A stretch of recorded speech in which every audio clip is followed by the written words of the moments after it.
Shalom, pada saat ini saya akan meringkas salah satu artikel tentang David Hume. David Hume ini lahir di Skotlandia pada tahun 1711. Adalah salah satu pemikir atau seorang filsuf pencerahan Inggris yang paling berpengaruh dalam perkembangan filsafat barat. Zaman Hume ditandai terutama oleh pergolakan di Eropa sebagai akibat kemajuan sains yang mengguncang banyak nilai-nilai dasar yang saat itu dianut masyarakat. Dalam dunia intelektual sangat dipengaruhi oleh perkembangan baru dan ilmu-ilmu alam. Dalam isi pemikiran David Hume, ia membangun sistem filsafat dengan bertolak secara kritis dari pemikiran empiris, yaitu sebuah kajian yang sudah teruji dari para filsuf lain. Ia juga mengkritik penggunaan metode induktif yang dapat mencapai kepastian pengetahuan. Hume juga menolak tentang eksistensi atau keberadaan Tuhan karena konsistennya pada prinsip empirisme.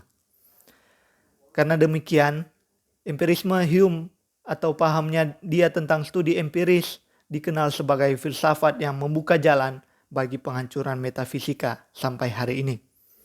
Pemikiran Hume mengenai penyebaban atau causation dan induksi dan juga mengenai ketiadaan identitas atau self-identity adalah beberapa gagasan yang sangat berpengaruh di dunia filsafat sebagai penganut skeptis.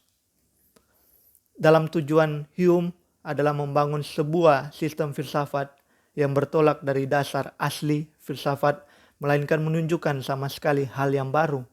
Tujuan Hume, sistem filsafat harus dapat dibangun, harus dapat dipertanggungjawabkan, karena asumsi-asumsi dan spekulasi-spekulasi tidak dapat dibuktikan secara empiris.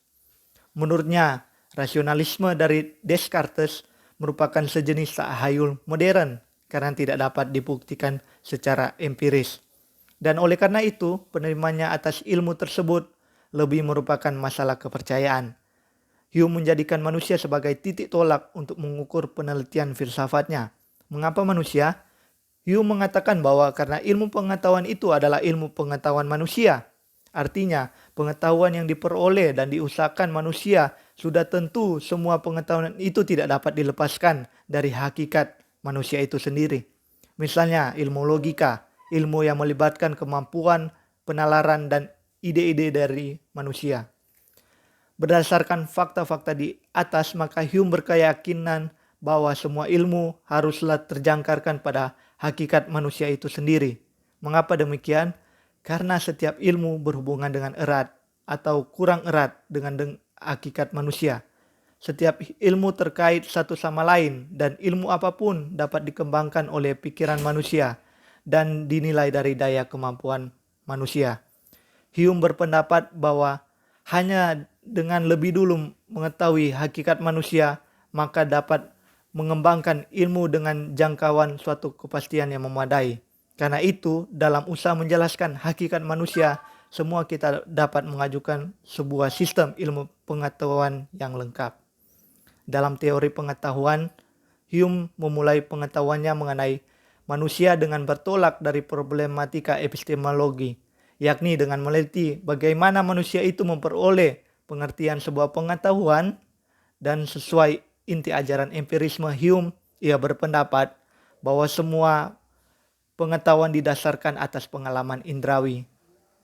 Pengalaman indrawi itu disebut persepsi. Jadi persepsi adalah objek pengetahuan manusia. Ia mengatakan bahwa objek pengetahuan adalah persepsi, dan persepsi tersebut sebagai tiruan atau kopi dari benda empiris yang ada di sana. Hume tidak mengambil pusing memikirkan apakah suatu benda di persepsi itu ada atau tidak ada secara aktual. Yang penting bagi dia adalah pengetahuan kita mungkin berdasarkan mengenai objek tertentu yang kita peroleh. Jadi, posisi ini membuat empirisme Hume menjadi sangat radikal karena ia bahkan skeptis terhadap keberadaan dunia empiris atau nyata secara material. Sekian dan terima kasih.